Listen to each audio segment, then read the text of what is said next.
Ce qui se passe, c'est que moi j'ai fait une mise en hivernage qui était bonne, mes colonies très très puissantes, hein, qui ont décollé très fort avec le printemps. Et je fais mes visites de ruchers, généralement je vais les voir tous les 3-4 jours. Et là j'arrive et je vois une mortalité anormale devant une partie de mes colonies, d'abeilles qui sont parfaitement saines, j'ai pas de souci, avec une grosse activité de colonies, mais je vois des ouvrières mortes en tas sous mes ruches, parce que j'ai des plaques que je mets sous mes ruches, devant les ruches. Donc je décide de vider les plaques pour retirer les corps, je change les plaques et je suis revenu 4 jours plus tard et j'ai vu autant de cadavres qui étaient devant mes ruches. Donc là j'ai pris un coup de sang, j'ai pris un tas de corps avec des abeilles mourantes, etc. Je l'ai pris et c'est là que j'ai filmé, je les ai filmés et dans la foulée, avec mon téléphone, avec les technologies modernes, j'ai mis ça sur ma page Facebook où j'ai finalement peu d'amis, hein. J'ai que 200 amis sur Facebook. Et puis après, le buzz s'est généré, quoi. Donc là c'est tous les symptômes, c'est-à-dire d'une intoxication, hein, je veux dire, très clair. Et en plus, on a d'autres confrères qui ont eu le même souci dans un périmètre de 4 km. Donc là, c'est un peu le ras-le-bol de l'apiculteur qui s'est exprimé et qui a touché énormément de gens, quoi.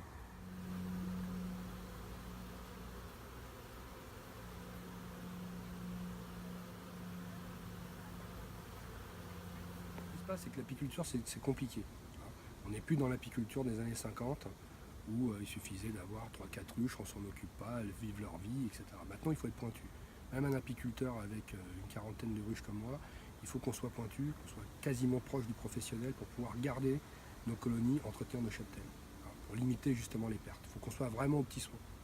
Alors quand on fait une préparation, une mise en hivernage nickel, qu'on a que 7% de pertes à la sortie de l'hiver, qu'on a des colonies qui sont fortes, qui sont puissantes, et qui arrivent et qui sont flinguées, là vraiment c'est énervant, quoi.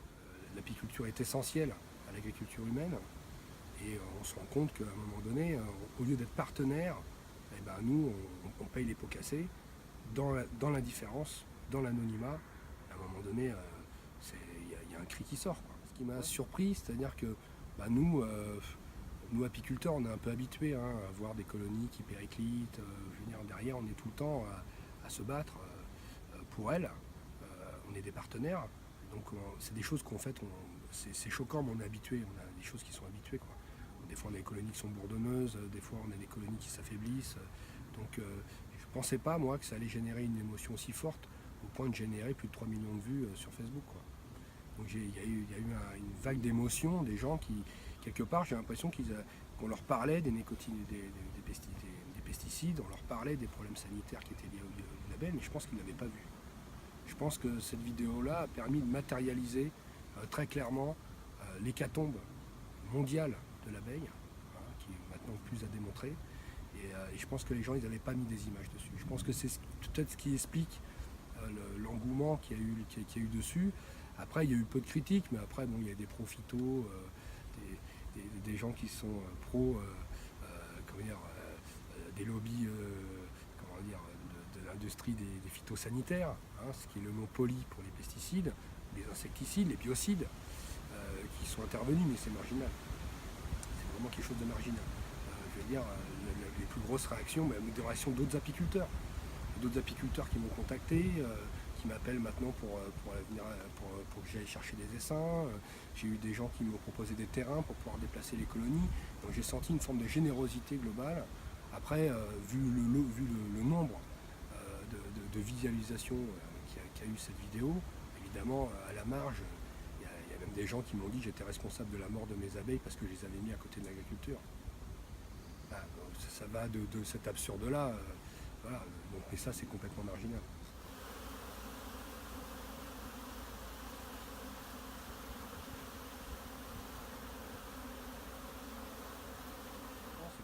C'est vrai qu'il y a eu beaucoup de communications qui ont été faites sur l'effet des pesticides sur l'abeille, mais en fait, il y a d'autres causes, des causes multiples qui expliquent le déclin de l'abeille. Moi, je dirais que, pour être général, c'est la mondialisation, donc avec son grand M. La mondialisation qui fait que maintenant, on a une mondialisation des pathogènes, on a une mondialisation des parasites.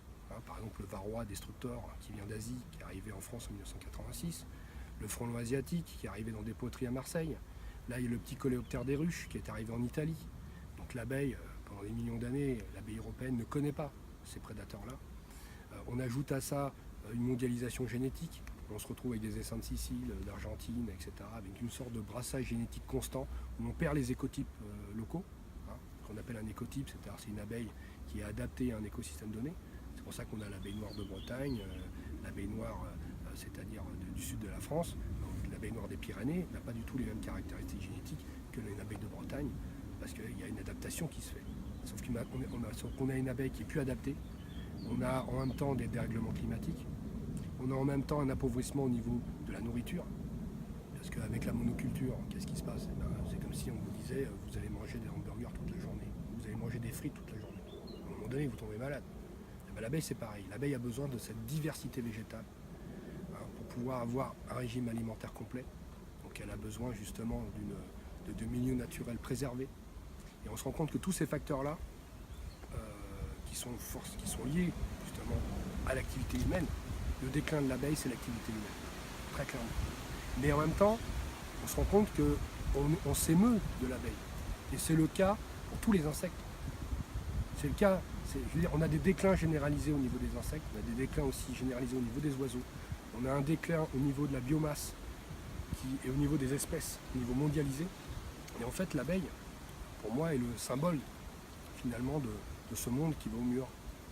Et nous, les apiculteurs, comme un acte de résistance, mais nous, on accompagne envers et contre tout nos protégés, même si c'est difficile, même si chaque année, c'est de plus en plus difficile.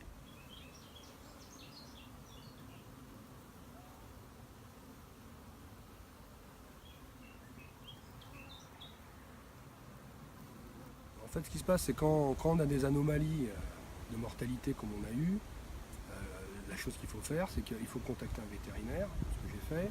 Il faut analyser après les corps, sauf qu'il faut que les corps n'aient pas pris la pluie. Il faut les mettre au congélateur. Le laboratoire n'est même pas sûr de trouver les substances. Et après, ça va en préfecture. Et après, il faut essayer de trouver dans un rayon de 4 km d'où vient l'anomalie. Donc c'est quasiment impossible. Donc finalement, nous, on doit rapporter la preuve, pendant qu'on n'a pas les moyens de la rapporter. Il est là le problème. Donc après, c'est la théorie du doute, la théorie du complot, des choses comme ça qui s'instaurent. Et c'est systématiquement le cas. C'est-à-dire que des apiculteurs qui vont avoir des pertes liées aux pesticides, ils n'ont pas de recours. Des recours qui sont dérisoires. Ou le parcours du combattant pour arriver à un résultat qui est nul. Donc nous, ce cri de colère, il est là. On se sent désarmé. J'ai un de mes confrères apiculteurs qui m'a dit on fait quoi? Qu'est-ce qu'on peut faire? Donc on essaie de trouver des endroits où on est loin de l'agriculture, mais c'est compliqué. Dans un rayon de 3 km, trouver des endroits qui sont exempts d'agriculture, ce qui fait qu'on se rapproche des villes, on fuit la campagne. Ce qui est intéressant, je pense, en périurbain, c'est qu'on retrouve finalement beaucoup moins d'agriculture. On retrouve aussi des biotopes qui sont assez préservés, comme l'endroit où nous sommes actuellement. C'est l'espace naturel sensible du Mont Guichet, qui est à 16 km de Paris. Donc là, on arrive à faire du miel qui a des capacités, des qualités gustatives proches des miels de montagne. Pourtant, on est en périurbain, on est à 16 km de Paris. Et on arrive à avoir des environnements qui sont beaucoup plus préservés que si on va plus loin, et qu'on va plus loin, c'est-à-dire proche des zones cultivées. De toute façon, vous voyez, un miel de colza, c'est pas fantastique.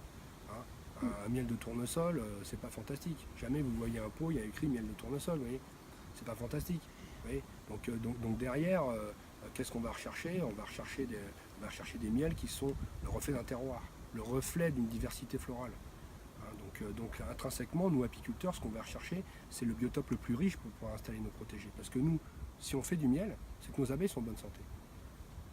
Nous, il faut que nos abeilles soient en bonne santé pour faire du miel. Une ruche qui n'est pas en bonne santé, elle ne produit pas de miel. Ce qui se passe, c'est que une production, en fait, nous apiculteurs, on collecte l'excédent. Donc nous, notre objectif, c'est d'avoir les colonies les plus puissantes afin qu'elles puissent générer le maximum d'excédent. Je donne un exemple.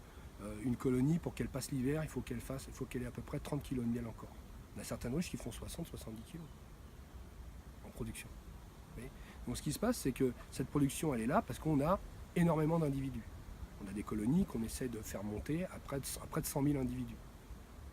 Pendant que ces populations d'abeilles descendent à 25 000, 30 000 l'hiver.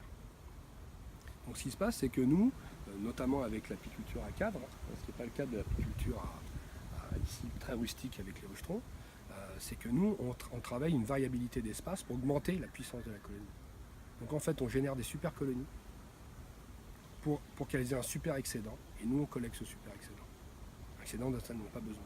Vous voyez par exemple, vous voyez derrière là, vous voyez qu'il y a un étage au-dessus des ruches. C'est ce qu'on appelle la hausse. Nous, l'hiver, on retire la hausse. Parce que sinon la ruche serait trop grosse pour pouvoir être chauffée.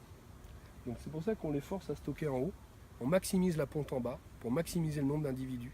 Et plus on a d'individus, plus on a une puissance de collecte, une puissance de travail qui fait qu'on peut faire des récoltes abondantes. Mais en même temps, il faut un biotope, il faut quelque chose, etc. Donc nous, on va rechercher justement des colonies puissantes et aussi un biotope adapté, parce que c'est un champ de colza, c'est beau, mais après avec le colza, s'il n'est plus en fleurs, il y a quoi qui pousse? Il y a quoi comme ressource? Vous voyez ce que je veux dire? Nous, ce qu'il nous faut, c'est aussi des milieux où il n'y a pas de trous de floraison. Il n'y a pas des trous de mielés, on appelle ça dans notre jargon. On n'a pas de trous de mielés. C'est-à-dire qu'on commence depuis mars jusqu'à juillet. Pour nous, on a des fortes mielées, mais il ne faut pas une disparition de la mielée.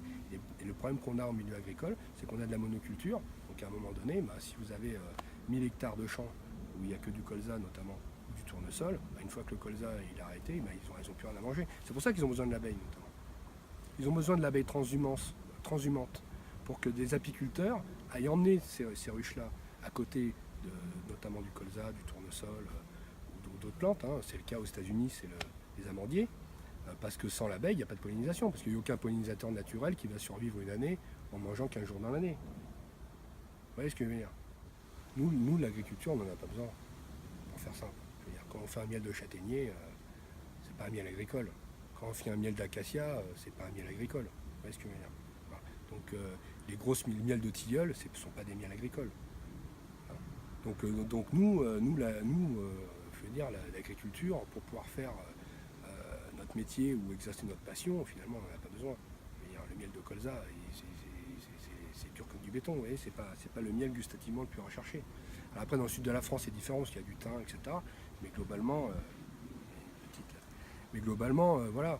Donc nous, on n'a pas vraiment besoin de l'agriculture. Nous, on a besoin de milieux naturels, de milieux diversifiés, enrichis. Par contre, eux, ils ont besoin de nous. L'agriculteur, il a besoin de nous. L'agriculteur qui fait du tournesol, il a besoin de nous. L'agriculteur qui fait du colza, il a besoin de nous. Les grosses exploitations d'arbres fruitiers, ils ont besoin de nous.